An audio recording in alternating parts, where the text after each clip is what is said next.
Thank you. It's been a while since I've had to not just write a sermon, but edit a sermon, condense a sermon, which you might notice in a little while. It's also been a while since I just picked a text for a Sunday service. In fact, I picked the text for today 2.5 months ago. Some of you know that we use a lectionary, which is a schedule of readings for Sunday mornings, which means that we sometimes get passages that we don't really like all that much, and we have to choose whether we read them or not. And 2.5 months ago, I thought, oh, that'll be a good challenge for when I get back. Now I'm here today, and I'm not so sure that I'm all that glad that I picked this text. Maybe it's just a matter of interpretation, right? Context, the things that you can't see. Jesus says it's not fair to take the children's food and throw it to the dogs. I've read apologetic academic articles that claim that dogs here means little puppies. It's not that bad. What Jesus said isn't that bad because what he says is not fair to give the children's bread to some cute little puppies. Perhaps he said it with a smile on his face, with a mischievous wink. Or it's just a cultural expression that we don't really understand, which is entirely possible, of course.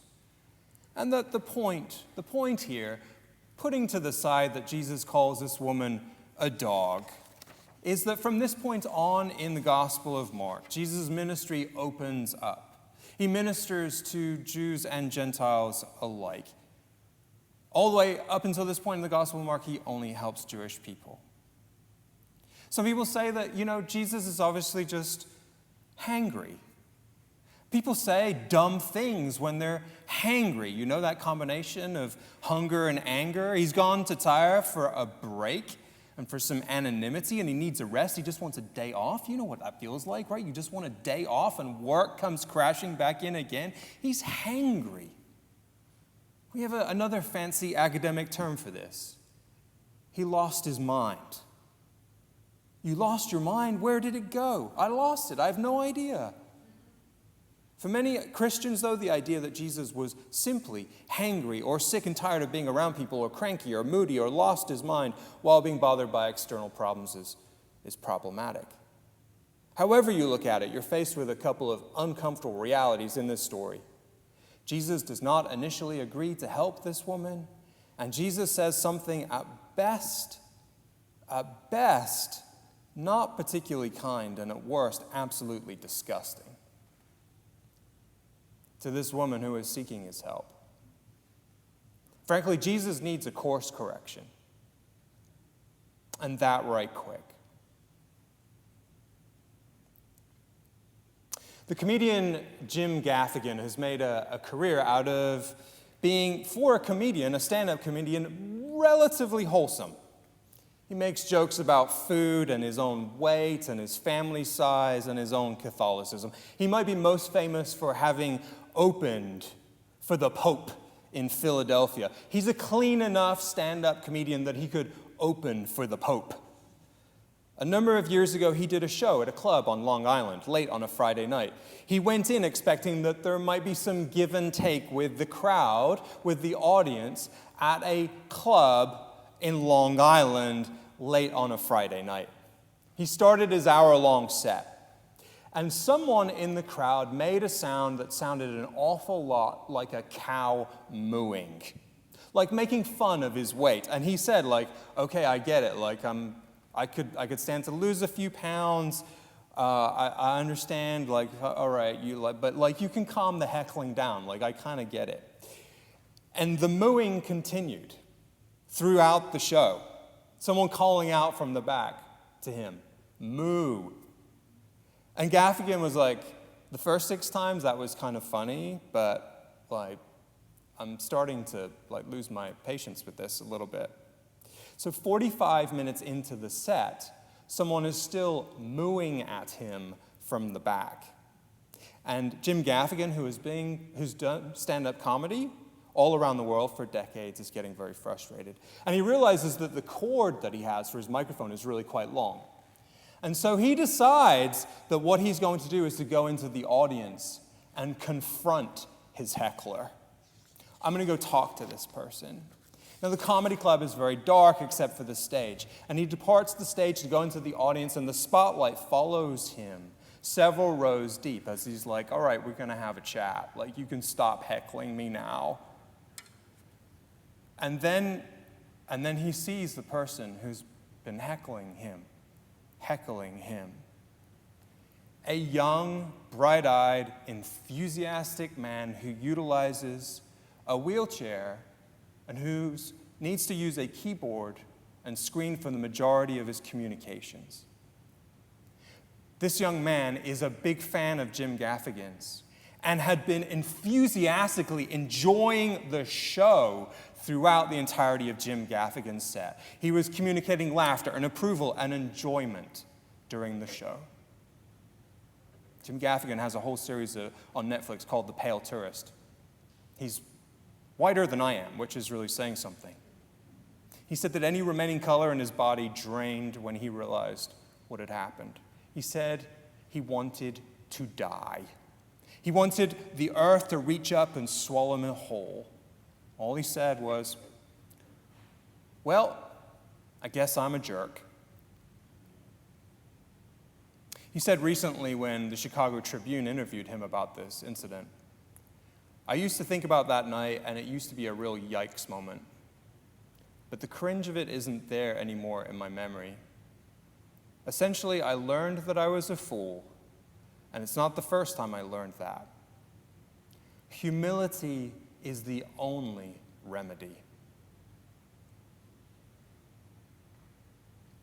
This summer was an incredibly exciting summer, and I am so grateful to you all for enabling me to do some traveling, do some writing, do some resting, do some riding my bicycle, and probably the apex of my summer was traveling to Guatemala to do a little bit of research for my book and to do some cultural immersion and to understand a little bit more about the complexities around the immigration issues that we have in North America. What did I know about Guatemala before this summer? Lots of people from there have come here. There's a lot of corruption in the government. They have problems with crime, gangs, drugs. They do have nice volcanoes. Immigration defines a lot of what we know about Guatemala. People want to leave and come here, we think. Of course, the natural question is, if that's true, why do people need to come here? It's weird that a lot of us, in fact, it's quite bizarre that a lot of us don't know our own history. It's not an accusation. I've been in the same boat. It's bizarre, though, how little we know, or at least how little I knew. So I feel like it is my responsibility after this summer to take about 5,000 years of history and condense it into 2 minutes. For thousands of years, Maya Indians live in what we call Guatemala. The Spanish come, more Europeans and people of European descent come, take up large parcels of land, turning them into large farms, fincas that farm coffee. Not just coffee, limes, plantains, bananas, potatoes, radishes, cauliflower, cotton, apples. The varied elevations in Guatemala and the rich soil there means that lots of different things can be produced. The large farms or fincas were owned by Europeans or people of European descent, and the Maya Indians worked usually as slaves on the land that their ancestors owned and worked for thousands of years. By 1950, the largest landholder in the country is United Fruit, now known as Chiquita. The Dulles brothers, John and Alan, were on the board or did legal work for United Fruit for decades. During the Eisenhower administration, these two gentlemen were the Secretary of State and the head of the CIA. In the early 1950s, when Jacobo Arbenz becomes president of Guatemala. Arbenz was an ardent capitalist, a large landowner, but he sees the economy of his own country completely stalled out because huge tracts of land are going untilled. Companies like United Fruit bought or bribed their way into vast amounts of land for almost nothing through bribes and concessions, and then let the land sit so that there would be little competition. If they needed to increase output, then they could go ahead and do that. They'd be ready. Arbenz comes to power and says, look, if you aren't using the land, then we need to carve off some of it and give it to people who will use the land, especially the Maya, who worked that land for hundreds of years before we all arrived and took it from them. It's the 50s. The Dulles say, boy, this sounds like communism. Arbenz says, this isn't communism, this is capitalism, I'm a capitalist, and we have no choice but to proceed with this kind of plan. Arbenz is a democratically elected president. He is overthrown by a military invasion of officers trained by, well, you know who trained them. In order to convince Guatemalans that the invading force was much bigger than it actually was, the United States of America bombed Guatemala City and then dropped leaflets from the sky, lying about the situation on the ground, helping Guatemalans believe that the invading force was much, much larger than it actually was. The invaders find Arbenz. They take him to the airport. They strip him of his clothing in a final act of humiliation, take a picture of him in his underwear, and then distribute it around the country. Send him to Mexico. He dies in 1971, a completely broken man. Eisenhower said that we had to help overthrow him. He couldn't be trusted. He was becoming a communist. Of course, there were communists in Guatemala in the 50s, in the universities. Guess where else there were communists in the universities in the 1950s?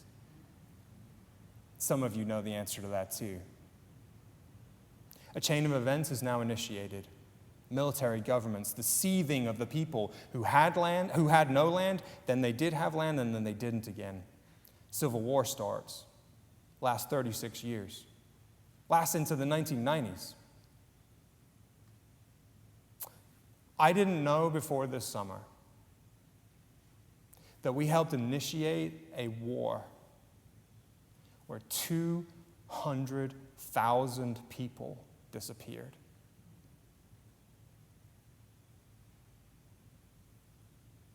The vast majority of them, poor peasants, who died at the hands of the army, who was equipped by, you know who equipped them. It's been one generation since the end of the war. Guatemala is a place that now struggles with the impacts of climate change. I would hope that we are especially attuned this week to what impacts climate change can bring to bear. Farming can be hard, tenuous work. Some people leave, many return. I talked to numerous people in July who had come back to Guatemala from the United States voluntarily to raise a family, to help their parents, to be around people who are part of their culture. They all said similar things about the United States. There were things that they really liked here. Everyone always says that the first thing that they like about the United States, the wide roads.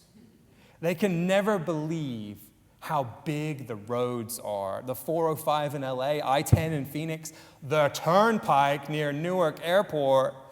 Oh yes.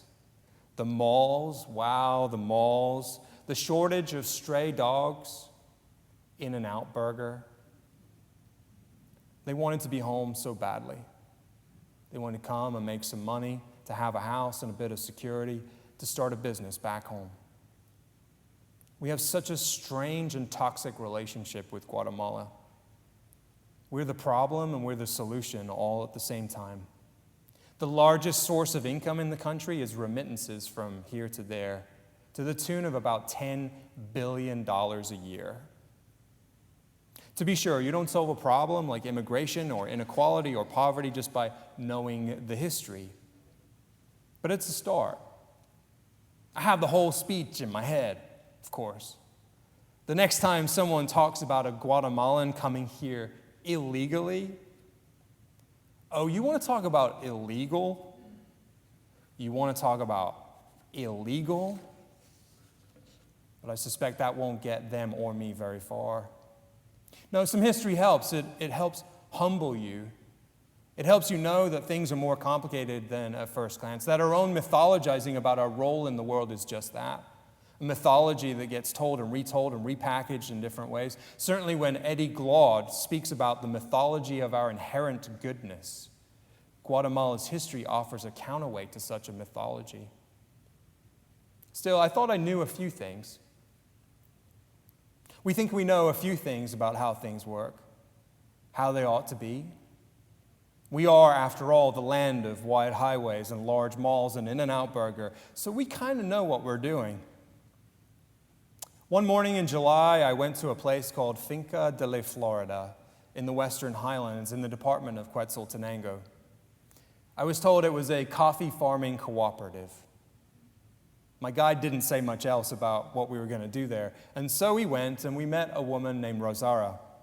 She's in her 50s, she wore a skirt and sandals, and her cell phone went off every 5 minutes or so. The phone would ring and she'd say, "Diga, speak."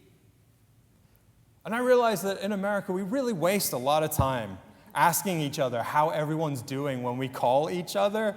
I really loved that. Speak! Between Diga and the next Diga, Rosara walked me and my guide around the finca. Several hundred acres of rolling forest land, about 6,000 feet in elevation, owned by about 10 families. The roads are parallel dirt tracks. The houses are small, many in disrepair. One of the tracks was blocked by a wide stream, the water flowing quickly. I was asked if I was thirsty. Said, "I'm fine." Honestly, I didn't want to drink straight out of the stream. I was told a minute later that the water came from a spring just out of sight, fresh from the ground. A bottling company had wanted access to it a few years ago, and Rosara had told them to go away. A little voice in my head did say, "Hey, idiot, where do you think the bottled water that sells for $3 a pop comes from, man?" We walked and we talked, Rosara pointing to a plant whose leaves are made into a tea to help nursing mothers, and another plant that can be used for medicine for kidney ailments, and this plant that is used by midwives, and that one that can cure a headache. Finca de la Florida used to be owned by a German man. He ran it for decades. Rosara's parents and grandparents worked for the man, and she did too as a kid. He died. His kids really didn't know what they were doing. They didn't farm very well, and the place went bankrupt. Rosara and the 10 families had to beg and borrow and scrimp and save to get a loan to buy the place. You get that right. They had to beg and borrow and scrimp and save to have a chance at owning the land that her ancestors had already owned for thousands of years until the Europeans came. The 10 families, they grow coffee and limes and plantains and bananas and cacao. Soon, instead of selling the cacao pods, they will plan to sell their own chocolate. They're going to make it themselves rather than just send it off to somebody else. They're building a new health clinic. They have solar power now. They still sell coffee and fruits and honey, but they're expanding, they're growing, they're developing. Rosara's daughter was the first to go to college. She's a nurse. Nobody from this finca of 10 families has ever immigrated to the United States. I kept waiting for the rows and rows and rows of coffee plants on this coffee cooperative. It was marketed to me that way after all. I never saw them. We came across a coffee plant, a good bourbon coffee cherries growing there. Finally, I caved. "So where are all the coffee plants and this coffee farm?" Rosara looked at me strangely, like I was a bit of an idiot, frankly. And she smiled and she said, "The rows and rows and rows of coffee bushes, coffee plants that you've seen elsewhere, you plant that way if you want to farm for a couple of generations. And if you have enough money to buy your food from somewhere else. But we use this land for our own food, so everything has to blend together in harmony. The coffee grows among the plantains. The gorombo and the ceiba trees provide shade for the plants below. The soil stays rich.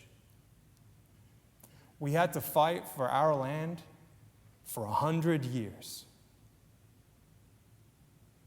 So I need it to be there for my great-great-great-grandchildren 100 years from now.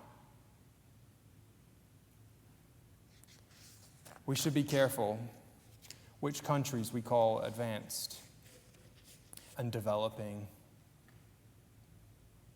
We came across a little chili pepper bush, lots of chili peppers that she invited us to pick and take back to throw in our lunch. I smiled and I said in Spanish, "I need a bag." Rosaura turned around. She grabbed a giant leaf from a banana tree. She put the peppers in it, folded it up, and handed it to me. "Here's what we use for bags," she said. I blurted out, "You know, we've been trying to ban plastic bags in our town because of all the waste and the pollution, and it's almost like we want to go back to doing it the way you've done it all along." She just nodded and smiled. She knew. She'd heard it all before, from Americans and Europeans who come there to learn a few things. Most of all, some humility. And then her phone rang. "Diga!" And off she went. I'd like to think that Jesus knew at some point in this interaction with this Syrophoenician woman that he said something incredibly stupid and cruel, and came to know it quickly. He certainly seemed to change after this episode. He helped more people, different people, in new ways. He grew from this experience. It's not to excuse what he said, but he would become the person who welcomed all at the table. He died a peacemaker. He was raised on the cross to demonstrate the power of love over hate, life over the mechanisms of death. None of us are only our worst moments. Jesus was not, and neither are you. Perhaps as Americans, neither are we. Humility is not to tie a millstone around our own necks, but to consider that God has given you gifts and talents to bear on the world as God has done for everybody. And you can't possibly serve others, love others, be present to others if you already assume that you know all the answers. Peace be with you.